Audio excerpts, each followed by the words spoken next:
दो विद्वानों। एक समय की बात है, एक गांव में एक गुरु रहते थे जिन्हें खबर हो गए कि एक अन्य नगर में एक और विद्वान आए हुए हैं। वे अद्भुत ज्ञान के मालिक थे और आगे बढ़ने के लिए सबकी सहायता कर सकते थे। ये खबर सभी को बहुत पसंद आए और सभी लोग उस नगर में उनसे मिलने के लिए जूझने लगे। इन दोनों विद्वानों के राजाओं को पता चलते ही वहाँ का राजा उनसे बात करने के लिए अपने दरबार में बुला ले आए। राजा ने दोनों विद्वानों से अपने राज्य में ज्ञान का प्रचार करने का आग्रह किया। दोनों विद्वानों ने राजा के आग्रह को स्वीकार किया और उन्होंने राजा के सामने आगे जाकर कहा, आपके सामर्थ्य के लिए हमें गर्व महसूस हो रहा है। महाराज, हम आपकी सेवा में हमारा सर्वोच्च कर्तव्य मानने के लिए तत्पर है। राजा ने खुशी से भरे होठों से कहा, तुम्हारे सामान्य भाषा में जनता को समझाओ। पहले विद्वान मुस्कुराते बोले, अच्छा महाराज, हम आपके राज्य के राजा और प्रजा के बीच बातचीत को सुगम बना सकते हैं।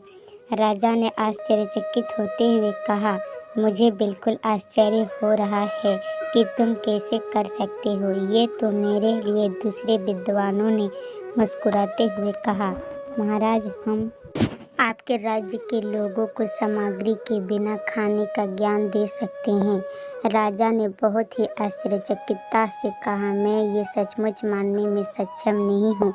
कृपया मुझे बताओ, तुम इस बात को कैसे संभव कर सकते हो। पहले विद्वान ने कहा, महाराज, हम विज्ञान का उपयोग करके एक ऐसा उपकरण बना सकते हैं जिससे हम राजा की मर्यादा के साथ बातचीत कर सकते हैं। यह उपकरण हमारे बहुत सारे प्रयोगों को सुलभ बना सकता है और आपके ग्रामीणों के बीच सामर्थ्य का निर्माण कर सकता है।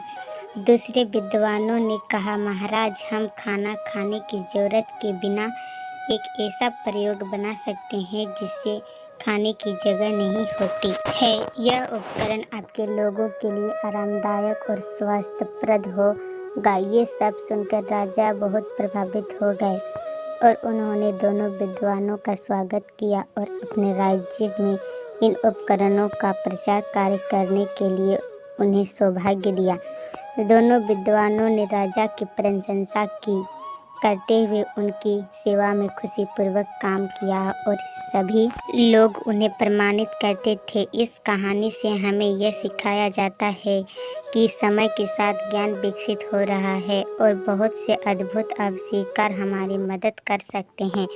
दो विद्वानों की उदारता, समर्पण और सेवा भाव की मिसाल हमें ये बताती है कि हमें हमारे ज्ञान और कौशल को समाज की सेवा में लगाना चाहिए।